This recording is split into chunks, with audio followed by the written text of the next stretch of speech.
I'd like to introduce our next speaker.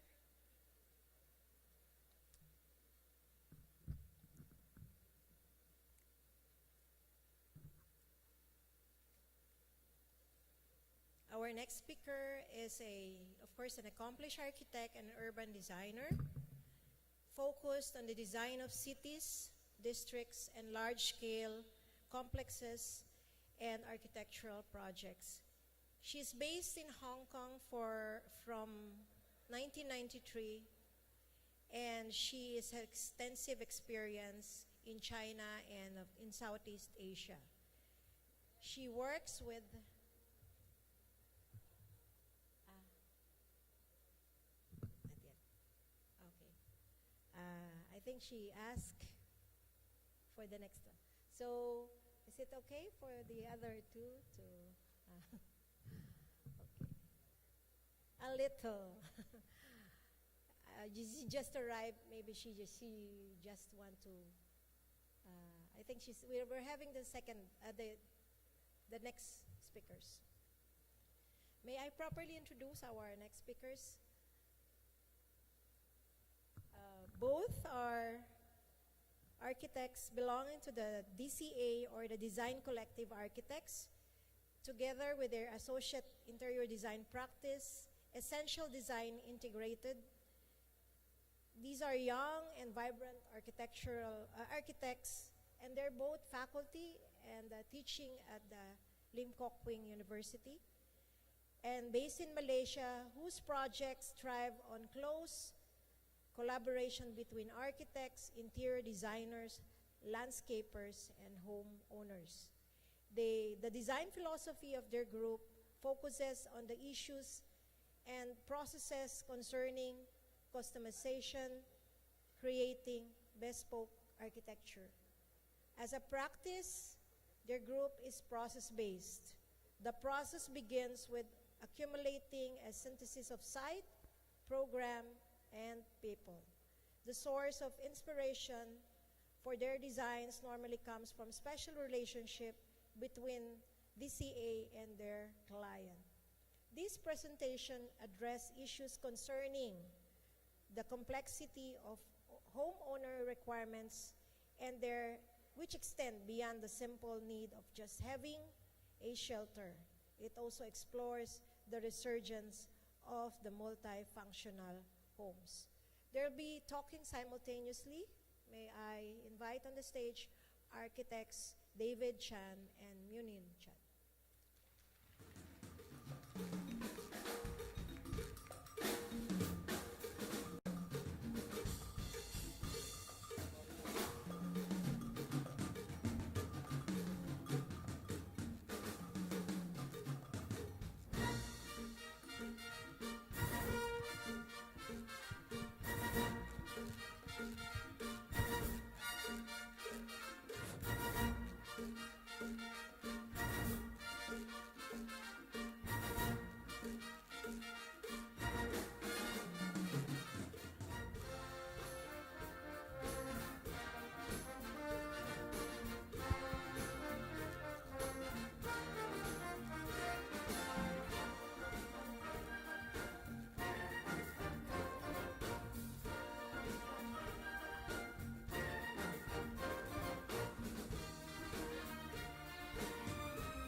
Good morning.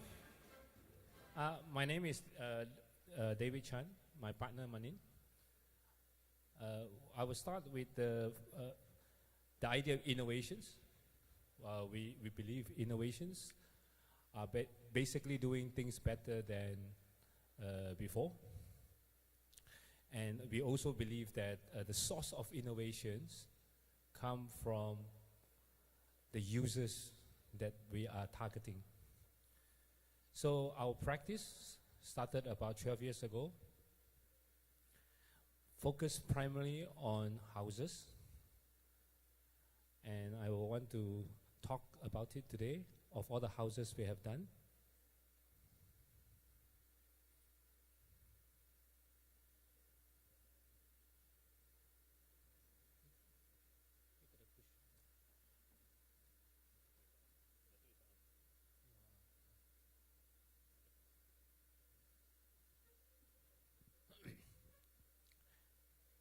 Both my partners and I, we are lecturers. So when we start all our design, we always focus on what most architects will do. You all probably know. We start with topology. Topology means site context. We will have the balance of typology, which is basically means that the owner needs. And then tectonics, how we as architects work on this. As our firm generally use a lot of models to use as a tool of design. Now, that leads to our today topic. From day one, when we started our practice, we decided to not to have a particular style, but instead to actually listen carefully, because we believe that users eventually is the most important person in the whole design process, and therefore the primary theme of our practice a lot of time is also the primary theme of architecture, which is basically who are the buildings we are building for and why they are being built, the reasons behind it. So hence the name Bespoke. Bespoke actually stands for make to order or make to measure. When we start doing our design, we normally focus on the questionnaires. In this case, we have about 90 questions that we have set out because users become very, very important to us. And if you look at it in detail, for example, what the question starts from a very general idea of values. In this case, we have things like, what is the 5 most important things to you? Some people will say love, some people will say family. So that becomes the basic value. Then we have aspiration, we have family cultures, and all these actually to measure the intangibles. Of course, we have questions eventually more functional, things like, do you want a centralized vacuum cleaning system, for example? Yeah, or do you want a cellar? So from that, we will put it together to form the basis of our design. Part 1, I will talk a little bit about the earlier projects that we have done. My partners will talk about the later projects that we are doing now. A house. This is the first project we did back in 2004. Now, this particular project, A actually stands for Ambi. She's a friend of mine. At the time when she came to me, she was probably about 45. She's Indian Malaysian. She not married at the time. But what was interesting about it is that she had a vision. Her vision is actually to put all her extended families together. At that time, there were 3 different families living in different places. They decided to sell their apartments and then buy a piece of land in an abandoned housing project and then build a house together. So this was her vision. And important for us as an architect to actually fulfill that vision for her. What was interesting about this particular person also, when they want to live together, they decided that one of the things they wanted to do is that, let's say my friend at the time was making something like 30,000 ringgit a month, but her brother is making only 2,000 ringgit a month. But they will all put the money together to give it to the cousin who managed the household, which in return will get 500 ringgit a month. So this is truly communal living. And from that point of view, we have to design the house according to this philosophy. So every time we start, we will diagnose the theme of the house. So in this case, we come to a very short tagline called Live Together. They want to all live together. There are 8 adults and 2 teenagers at a time. And the second thing they want to do is, because it's an abandoned housing project, and more importantly, is actually also surrounded by rubber trees. It's a former rubber plantations, so it has to link with nature. So with that become the primary theme. So we started with sketches. We have divided the land into 2 parts, the house and the garden. And then we have the 2 particular parts. We have the upper parts, private, and then the bottom one, communal, whereby you have linking to the views and to the gardens. And the plans itself is a very simple on the ground floor. The plan itself, you have ground floor communal, and then with services at the back, and then the upper floor, about 6 rooms, equal size, and then there's a guest room, so altogether 7 rooms. And these are sections. It's actually on a slight slope.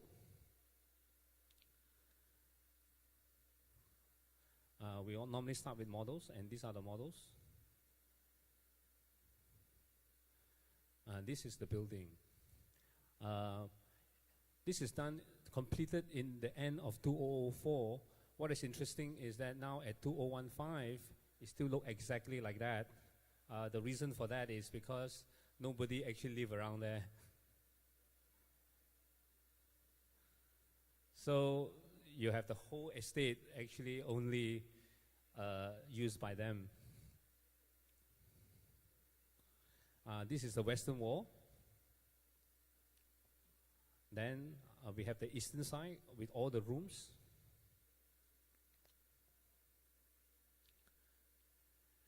And then you have the living spaces and the family spaces linking back to the garden. And the steps. The step become the bridge. And you will see a little bit of gap in between. That is actually to allow ventilation coming from the basement.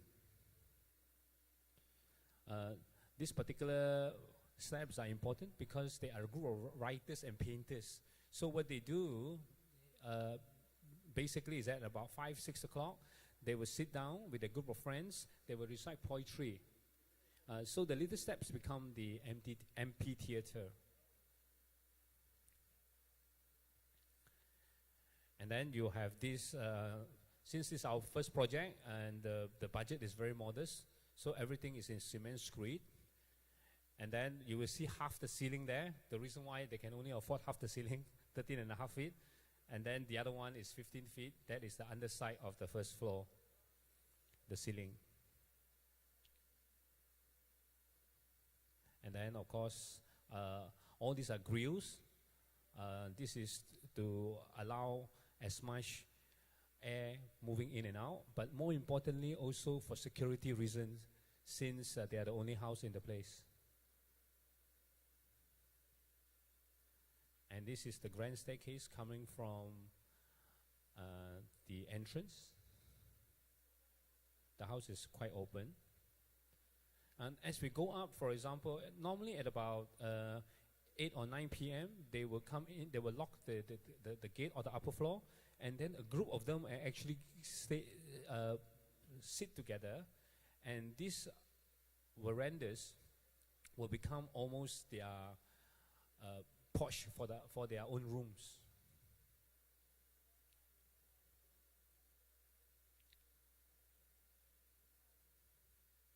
These are the room inside, and this picture was taken 5 years after they have moved in about 2009, and you can see the creepers climbing in already.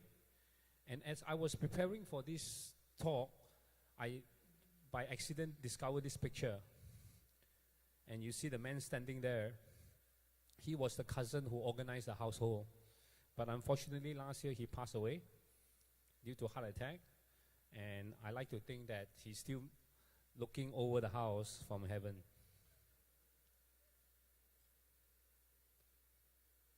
This is the second project we do, W House. W actually stands for William. William is a very lucky man. The reason he's lucky because he happened to be married a very rich wife. So William managed to get the father-in-law who actually given him a piece of land, an extra 1 million ringgit to build a house. So being a very nice son-in-law, he decided to quit his job and build the house himself and hire 9 general workers to actually build the house. Unfortunately, he took 5 years to build the house because he had no experience. By right, when he built the house, he has 4 children, and the father and the mother-in-law are supposed to live with them. But because the house took so long to build, the mother-in-law passed away. Unfortunately now, the father-in-law also do not want to stay there.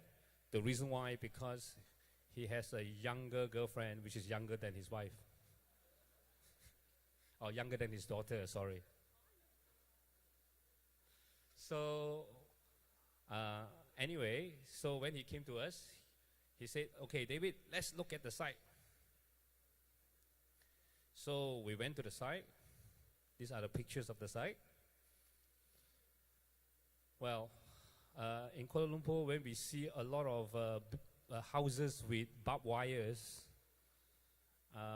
we felt that is a problem, which means that the area is not very, doesn't have a very good security. So we did a bit of interview, and apparently the neighbors got broken in 3 times that particular year. So the first thing we came up with when we talked with the client, being protected is very important. So security is their major concern. The second thing is they want to live free. They have 4 teenage children, so they want all these teenage children able to express themselves, have their own spaces, and so forth, and in a very good protected environment. So we started with the envelope. Then, of course, all these individual spaces, and then you have the middle part linking all the individual spaces. And then you have the envelope wrapping these individual spaces. This is the plan. Now, basically on one side, the top, the far side is all these public area, and then you have the curve. The curve is all the individual spaces. And these are sections. Again, the site is not flat, they are slightly sloped. This is the models. Normally we will do about 3 or 4 of these models before we complete the projects. It's a dual entrance type of site. Now, this is the first image I want to show you. Now, you will look at the retaining wall from the road, and the top of the retaining wall plus the handrails is about 14 feet. So it's fairly tough for anybody to climb in. And you can see all walls only, because the idea is actually to discourage people from wanting to come in. And this is the other side, the door entrance, where the father and the mother-in-law are supposed to live.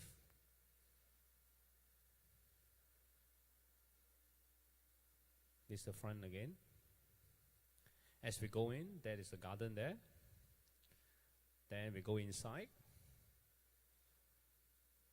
Actually, originally, the building is supposed to be done in pure concrete, but because his workmanship is so bad, I have actually recommended a plasterer for him to replaster the buildings.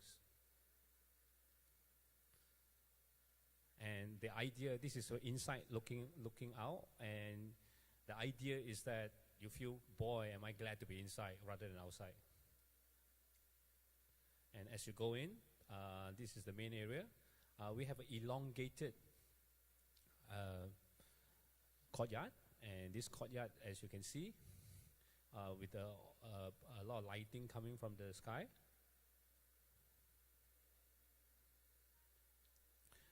And then it has different levels. The reason why, because it has different volumes. And we also have greens and plants. This picture, to be fair, is taken about 6 months after they move in. This is towards the eastern side. And then you have the family room over there. Then we also try to frame the outside. The area is not very pleasant, but we try to frame whatever we can to make it pleasant for them. And one of the requirements from the wife is that he says, David, I want a house whereby I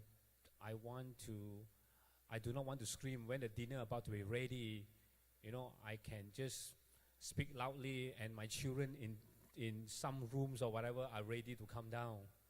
So the transparency or the sound quality of the whole place, you can also say means acoustically very bad, but what it means is that sounds should be able to transfer very well in this house.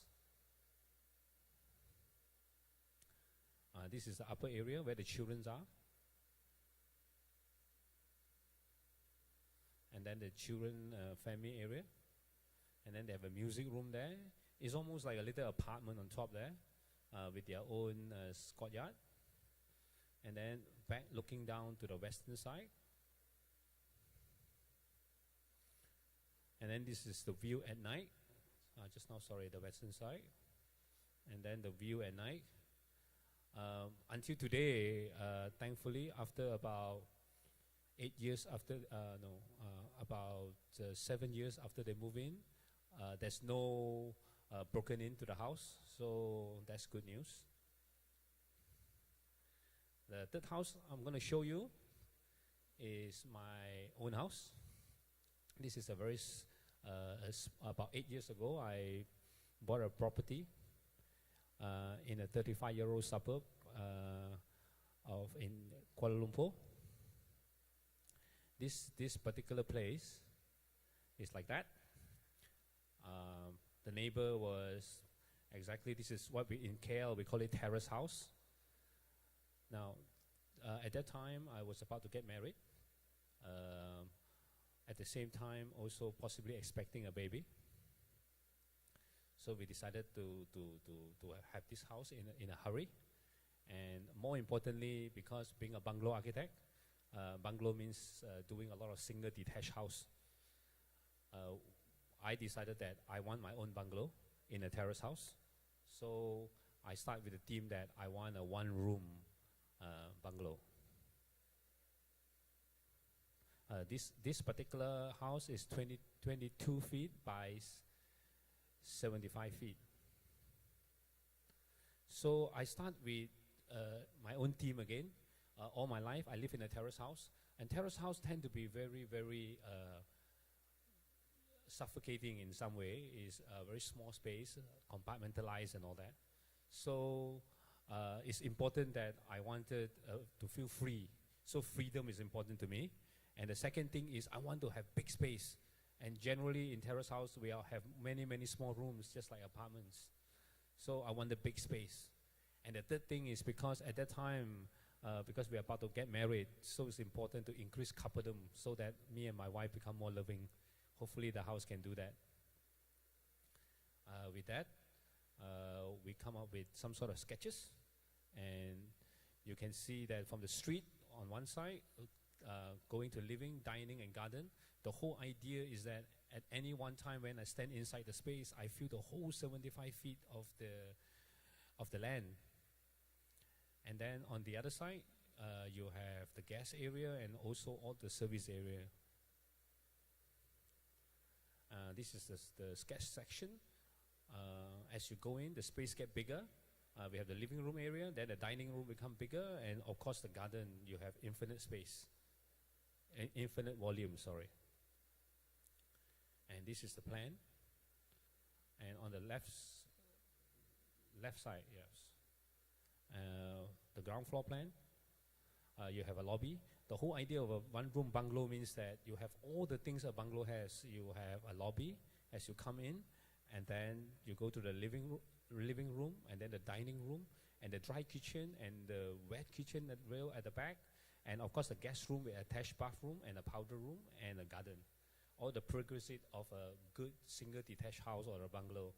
And as I go on top, on the first floor, generally it's just one room and the drying area at the back. This is the section. One of the things that I want to do in terms of increase of coupledom is to ensure that while I'm in the bedroom, my wife is in the dry kitchen, we can talk to one another. I think that's important without running up and down of the stairs. This is the models that we built.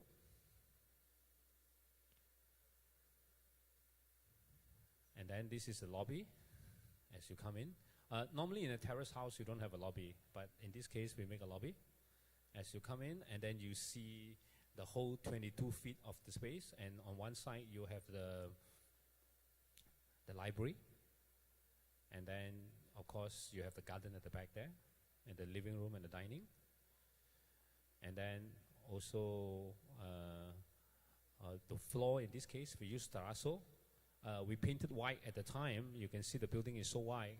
The reason why is because my wife at the time was pregnant. In the Chinese custom, a pregnant lady shouldn't go to the construction site so much. That is instructed by my mother, of course. So we decided that we just paint everything white in case later on she wants to change color. It's easy to change.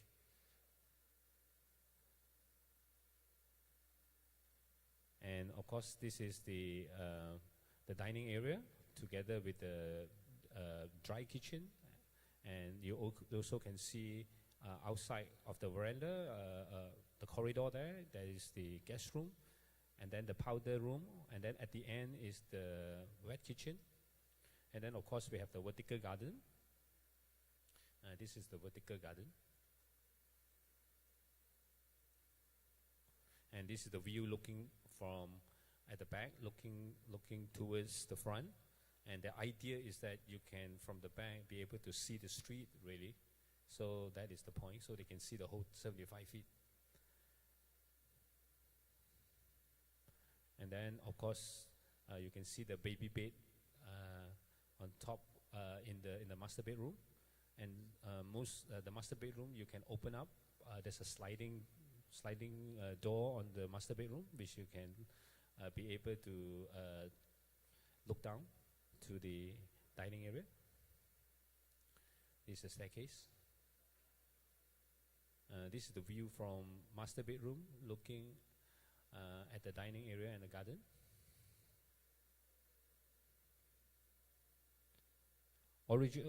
Originally, you have the white wall there.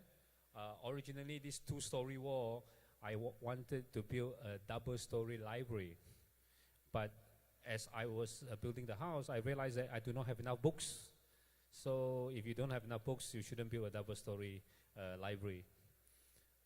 So we decided to build a small library instead. And then you will also see on top there is a low wall with the baby bathtub. At that time, my wife was already pregnant. We break down all the walls, and now my son is about 5 years old now. What is interesting about it is he loves to take his shower, and in the morning we will do our business reading newspaper while watching over him. So that's good, because normally bathtub in this kind of terrace house are very dark. So in this case, quite bright. And then this is the drying area and the linen cupboards. At the back there is a drying area. The original drying area is actually at the garden where on the ground floor. But because what happened is that this particular site is actually the back is facing east. So if it's on the ground floor, because the neighbors keep on building up, there's no sun. So it took normally would take 1 or 2 days to dry. But because we have put the drying area on the first floor, with the back facing the east, suddenly only take 3 hours to dry. This is the master bedroom and the bathroom. And then the master bath. We have retained all the rafters with the skylights and all that. In a way, the whole dining area, it has about 26 feet in terms of volume. This is the lighting quality of the site. Now we have moved into a new house already. We recently just moved in. And interestingly, we have just rented out to an Italian chef who is OCD. OCD means that obsessive compulsive disorder. He wear white all the time. So this kind of house is very good for people who are clean freak, I guess. Part 2, my partner will talk about it.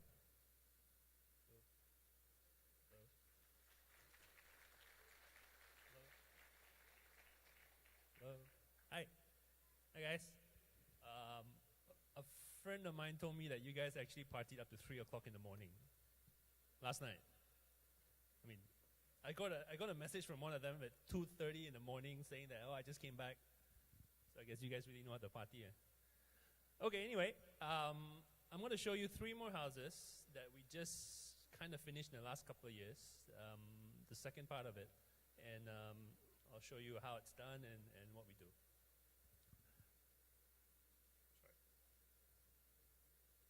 Okay, what we try to do in the office is to generally put in some ideas into our architecture. I mean, both of us teach, and we're still teaching in certain private university in KL.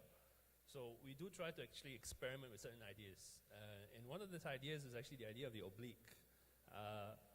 Now, in the 60s, this guy by the name of Paul Virilio came up with this idea. The whole point of it is actually if you put a horizontal plane and a vertical plane together, naturally you create space. Basically a floor and a wall, you create space. But then he didn't stop there. He actually said, now if you take the same 2 elements and arranged it in an oblique way, you don't just create space, you actually multiply that space.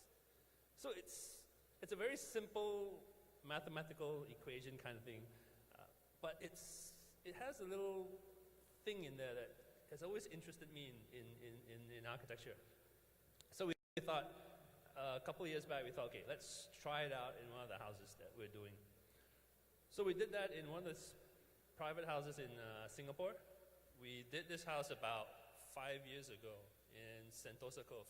Now, Sentosa Cove is a very expensive private real estate property thing in Singapore. It's actually at the southern tip of Singapore. Reclaimed land, literally like where we are now today. It's basically, it was just ocean and you just fill it up. And it was literally selling for about $1,000 per square feet, empty.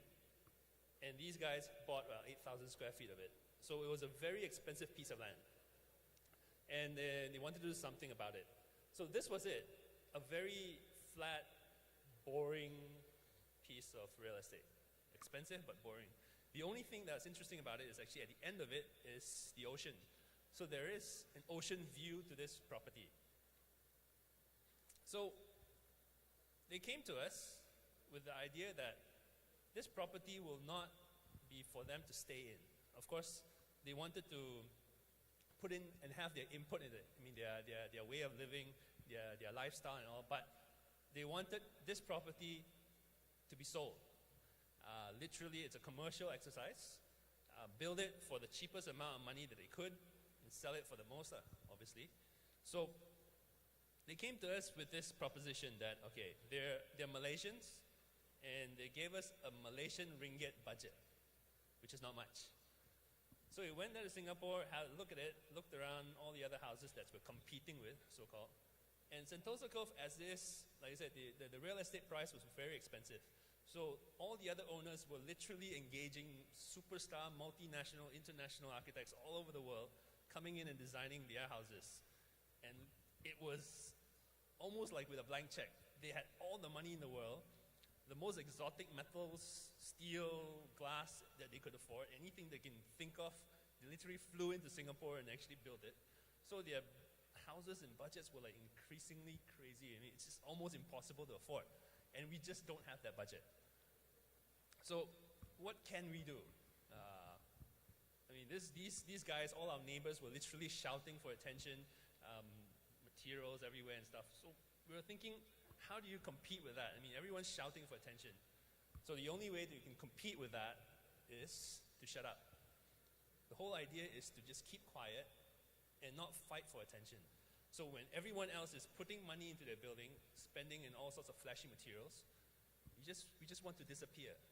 You know, the whole idea is that if you look at the row of houses, and you have house, and then all of a sudden you just notice that there's this empty space or some sort of a invisible thing happening there, you kind of like take notice of that emptiness. So that's what we did. We went back to the client with this very simple piece of paper, simple A4 paper. We cut a couple of slits and we folded it up. The whole idea of the oblique, again, you fold up the ground line and then we said, can we hide the house inside that ground line? So we were literally creating a slope from flatland. We presented the idea to them. We basically presented this piece of paper to them. They bought it. They loved it. I mean, they loved the idea of the simplicity of it, and they loved the idea that it's cost-saving, so-called. So we went back, did all the drawings. Of course, Singapore is a very strict compliance architectural thingy where everything has to follow a certain guidelines. Everything has to be a certain way. So we had to go through the whole process of, getting approvals and so it was quite a long exercise, but eventually we did get it approved. We had all the drawings and we did manage to, build a model and actually get it built. So, of course, we did want the whole idea that the original soil, the original grass was kept as it is. We lifted up, put everything underneath it. But of course the contractor said, I'll plant you new grass. So the ones on the roof, they're actually actual grass. They're not plastic, they're not fake artificial turf. The landscaper will have to climb down from the top and actually cut the grass occasionally. The oblique roof line that we created allowed us to actually put in very interesting rooftop gardens. There are little pockets of gardens throughout the entire house. Every bathroom in this house has its own private garden. The whole idea that if you're sitting down in the toilet, you can actually have a tree and a garden next to you. And this is repeated for every single bathroom in this house. Of course, this being a property for sale, we have to actually put in some sort of a grandness to it. So this was the main door. This was the only thing that was literally allowed. That little white line you see at the bottom, that's actually where the handlebar is. So you can imagine the scale of this door. This is actually a 2-story wooden door. That's a door. The inside of it, it was sold as is. So it was unfurnished. It was left empty with, of course, the view to the waterfront at the back. You have to have a swimming pool, obviously. A nice master bathroom with a view. And of course, the back of it was left as transparent as possible so that the property value, the whole reason why you bought this piece of land is for the waterfront. So you want to have it as transparent as possible. So you literally bring in the ocean front, and that was it. It was sold within 6 months of completion for a lot of money. We just got paid that much. Okay, the next house is I want to talk about is actually a very different house from the first one. Now, the client is actually a very well-established so-called businessman in Malaysia. In the late 50s, well established, loads of money. He's already gone through 3 custom-designed houses in his life. So he's a very experienced house builder of some sort. So he knows what he wants. And he's been building houses for himself, for his family for the last few decades. But every house that he had, the 3 houses that he had were, they're luxurious, they're expensive. they got nice marble, timber and stuff, but they're very safe. They're literally just simple houses with roofs, windows, doors, nothing to shout about. Things that you just you drive past and you just don't take notice. So they were like in the late 50s. Then one fine day, the wife kind of came to him and said, look, we're in the late 50s, we're retiring, we're not going to build too many more houses. So let's do something different for once. So they had 3 really boring houses of some sort. And he said, okay, let's do something different. So that's exactly what they did. They went out to look for a piece of land that is totally out of their comfort zone. They bought this. Instead of a flat land, what they did was they bought a piece of land that had a slope of 34.5 degrees. Now, why this 34.5 degrees is so important? In Malaysia, slope design or slope land is classified into 4 different classifications. Class 1 being a flat land, 0 to 15 degrees kind of thing. Class 2 is about 15 to 25. Class 3 is 25 to 35. And Class 4 is 35 above. So any piece of land or any slope that's classified as a Class 4, 35 degrees and above, you're not allowed to build anything. Literally, the whole slope is unusable. It's deemed unsafe. So they bought a piece of land that's just half a degree short of being unsafe. And they bought it without knowing what to do with it. So they just okay. So call us in. So we went to the site with them. And this was a picture that we took on the day we visited the site. We went there and said, okay, look, it's nice. It's the infrastructure is all there, the road curb, pathways, all the M&E stuff, all the electrical and all the piping's all ready for tapping. So it's a nice piece of land. I said, okay, not too bad. It's nice. Then you walk deeper in. I said, wow, beautiful view. You got mountain views, highways. You see the cities around you. You see everything. It's like, wow, this is a very nice piece of land with a fantastic view. Then suddenly we're just standing there. It's like, wait, where's the land? There was no land. We were standing on the edge of the property, and there was no land in front of us. It was just air. We were just literally on the edge. So we went to the back of the land, and we saw this. The top to the bottom, there is about 25 meters. So if I would take a step just now, I would just continue rolling down the hill for 25 meters. So it's a big, steep slope. And it's like, wow. So what do we have? So instead of the first one that I showed you was in Singapore, where the land was flat, and we had to create an oblique line. This one, we're given an oblique site, a site that's literally on a slope. And what we had to do, we had to build a house. And a house is generally flat, or in a way, the floor slabs have to be flat. You can't walk around a living room on a slope of some sort. So we had to build a house on a 34.5 degree slope. Then they came to us again one fine day after that and said, okay, let me throw you something else that we need. The last 3 houses that we had, the last 20 years, the owner said that he swims seriously. And he needed a 25-meter lap pool. So there we were sitting, it's like, okay, you've already given me a 34.5 degree slope, you need a house, and now you need me to put in a 25-meter pool on a slope. Water is obviously flat. You can't have water on a slope anyway. So you had to build something that's level so that you can fit a 25-meter pool. I was like, okay, so what do? We go back, spend a couple of weeks drawing us some sketches, and then eventually we came back with this to him, this model. Now, if you look at the model, every little step in that foam is a meter. So you can see how many levels or how many layers of foam we were dealing with. And when we're talking about hill slope design, our philosophy of slope design is actually you want to keep as little interference as you can to the slope, as much as you can.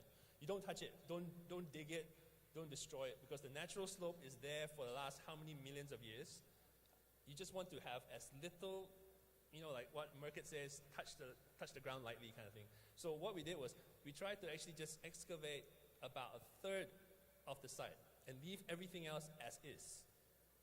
And then where we built on a very small footprint, we cantilever off everything. We just expand out from there. So the whole house literally hangs off the cliff, with a pool overhanging for about 9 meters.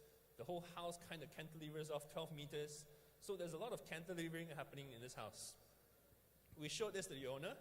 The owner said, wow, can build ah.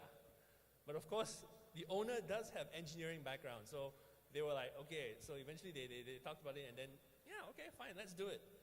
And we did. So this was actually built.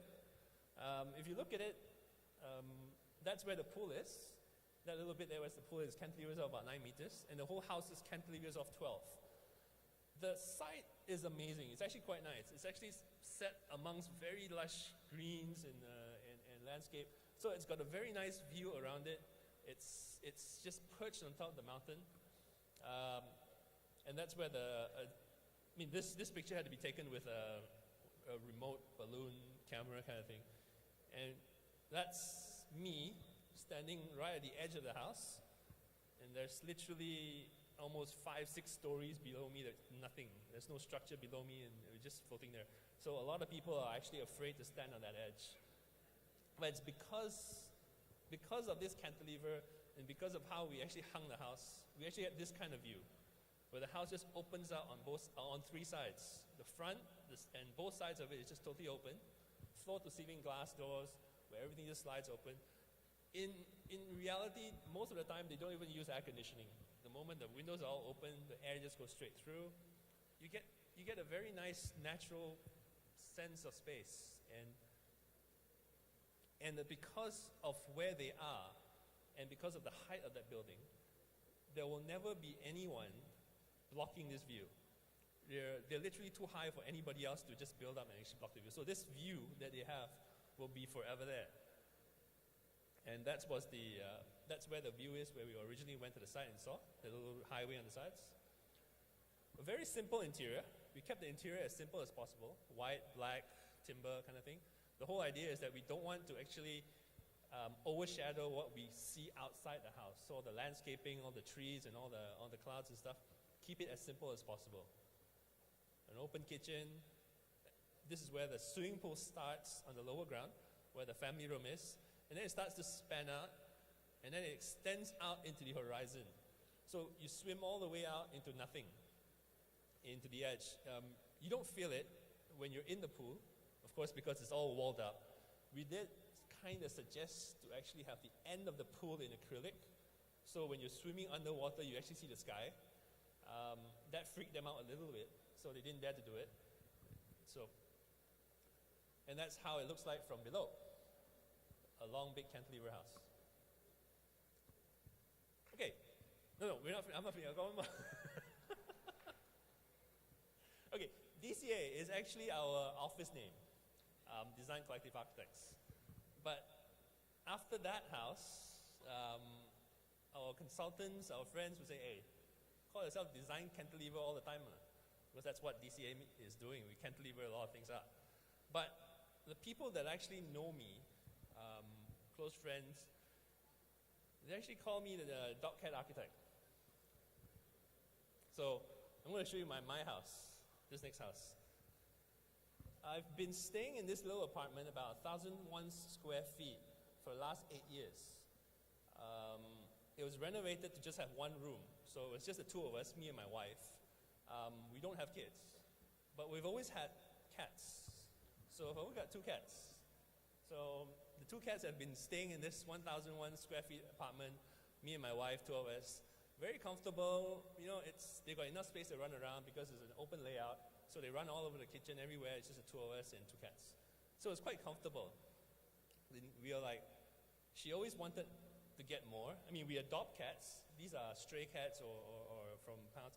So she always wanted to maybe just get 1 more or 2 more. But we always said, no, the house is just big enough. So we just don't want. So I kind of like set a rule for her that said, okay, 2 cats for every 1,005 square feet. And because our house is only about 1,001 square feet, so we only allowed 2 cats. Then one fine day during a holiday, a a long holiday weekend. I went down to my car and I found this fella. I found her sitting next to my car, hungry, wounded. I mean, she was quite old. I think she was probably about 9 years old, 10 years old. It looks like she was one of those abandoned dogs that I think those illegal pounds just threw out. We took her in, sent her to my vet, and they just got her cleaned up and everything. Put notices around, but nobody came up. So I guess by default, we had to adopt her. So there we were, 1,001 square feet, 2 of us, 2 cats and a dog. Now suddenly, like, for whatever reason, it seems like we broke one rule, and every rule broke. We got 2 more cats. So eventually we had 4 cats, a dog, and 2 of us. In 1,001 square feet, it was just crowded. It was just not happening. I mean, our cat sleeping on my stove. I've got cats all over my kitchen table. I've got cats opening my door. And I got cats sleeping in my bed. So it's just all over the place. I just couldn't do anything. So we said, okay, we're building our own house. So that's what we did. We bought this piece of land, I think about 4 years ago. I think 4 years ago.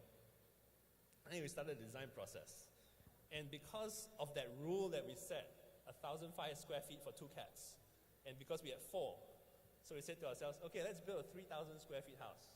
We follow the rule, 4 cats, so 3,000 square feet. So I said, okay, that's good enough. I've got a 9,000 square feet of land, and 3,000 square feet of build up, so that's pretty decent with a lot of gardens left over for the dog. So we had I was drawing it up. I kept the footprint as small as possible on the ground floor, so I got as big a garden as I could, so that the dog can run around. And then I elevated all my living spaces onto the first floor, the so-called second floor, I'm going to call it, where the living dining kitchen, it's similar like the earlier layout of the apartment, where it's just open concept. And then with a little big veranda or semi-open space for the cats to run around. My cats are indoor cats. They don't go out, so they're in the house most of the time. So I wanted to give them a big balcony to hang out and suntan and do whatever they want. Then on the top floor is where my bedroom would be. Just the bedroom, study, bathroom, and whatnot. So had this drawn up, had the section drawn, of course had the model made. And of course, I mean, I'm sure most of you understand, we still have to take the design and present it to the client. My wife's not an architect, so I still have to present to her and explain to her, and she still has to say yes. So, well, she said yes, of course. So eventually I got all the drawings done, all the approvals done, and I actually got it built. So that's my house for the last 8 months. The house is actually an elevated structure, sitting on little pilotis, very much like the Corbusier's 5 pillars of modern architecture. So it sits on that. It's got a big garden below for the dogs to run around. Big garden. A little rooftop garden on top. And that's where the veranda is, where the cats hang out. So the cats are all still caged into the house because they don't go out. They're indoor cats. They don't even like to go out, actually. We put them out in the garden, they get freaked out of grass because they've never touched grass, actually. They spend most of their time on my leather sofas and timber floors and stuff. So they're pretty high-class cats now. Of course, then you have the kitchen, the dining area, open. They're basically all open concept, so they still hang around. The cats love to sleep on the island again. The house is orientated east-west, so I get a lot of nice morning sun coming to the house, so it warms up the whole house in the morning. But the moment it hits 12 o'clock, the whole entire house gets shaded. There's not an afternoon sun at all, so it's very cooling. And it shields off the garden as well. So the whole garden is actually nicely shaded in the afternoon. But there's lots of space for my cats now, storage space. And that's one of them just looking out the big window where my master bedroom is. So I got a nice view of the reserve at the side. That's the picture of the house at night. Okay. Yep.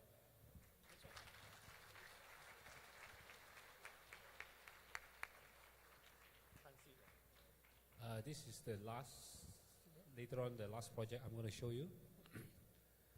In the last 12 years of our practice, we have designed, I think, close to about 50 houses we got it built. So recently we decided that we will put all this together and put a tabulation. As you can see, there's a tabulation of what kind of clients we have and how big is their houses, how many square feet.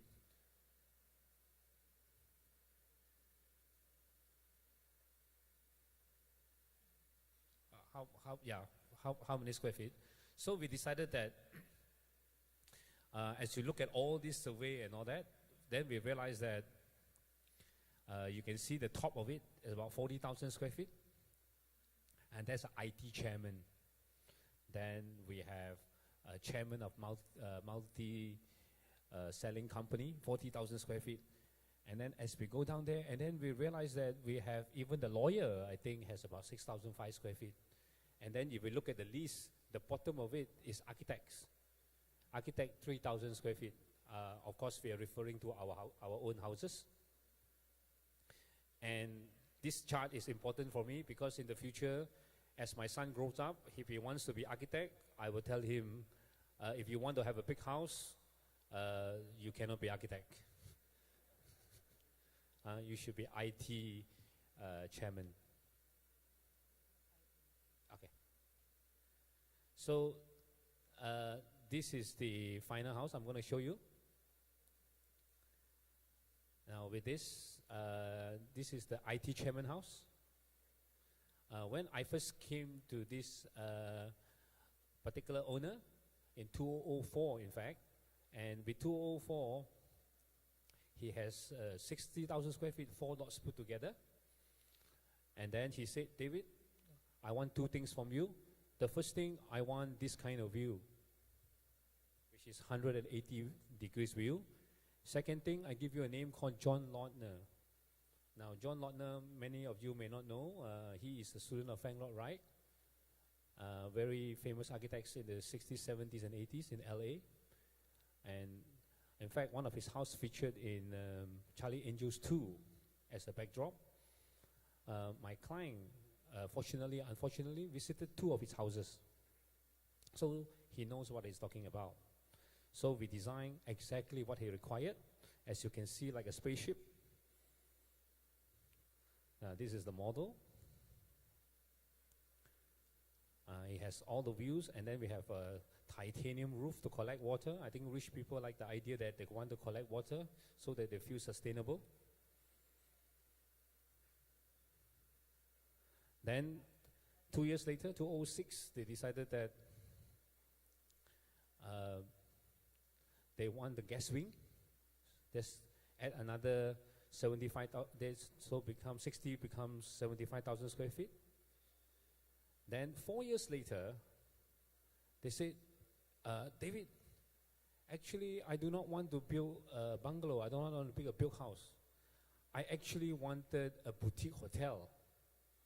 So we got to redo the thing again because he wants to do a boutique hotel for his guests. In a way, it's a bungalow, but act as a boutique hotel. And this is the model. And you can see, like any self-respected hotel, boutique hotel, even though it's a bungalow, it has a roundabout at the front there. And then it has a garden walk and so forth. And the 2 different wings for the guests. And then 2013, 3 years later, he says, actually, I want to have a botanical garden inside this boutique hotel. So we redo it again. And then this is the models. Actually, you normally don't see the house because we have 1,000 trees surrounding the place. Yeah, we have double layer glass and so forth. And now it's 2015. We're still building it. This is the picture from 1 kilometer away. You can still see the house. To summarize, 2014, these are the different transformation. About 1 year after we started work in 2005, he brought us to the side and said, David, do you know why I choose you as architect? So I say, no, I don't. You know, I choose you not because of your design. So I say, well, if you don't choose me for design, what do you choose me for? Actually, I think you have stamina. So 10 years later, we are still doing it. On that note, I like to think that architecture for us is 99% perspiration and 1% inspiration. Thank you very much.